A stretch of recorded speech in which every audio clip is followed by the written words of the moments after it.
يا أيها الذين آمنوا لا تتخذوا اليهود والنصارى أولياء بعضهم أولياء بعض ومن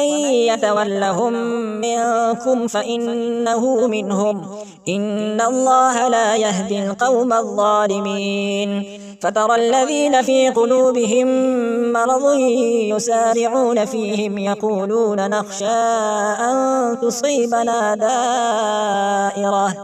فعسى الله أن يأتي بالفتح أو أمر من عنده فيصبحوا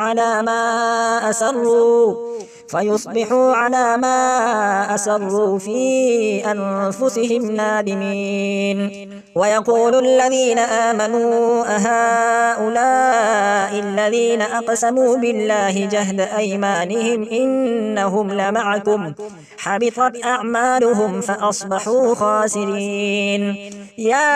أيها الذين آمنوا من يرتد منكم عن دينه فسوف يأتي الله بقوم يحبهم ويحبونه أذلة على المؤمنين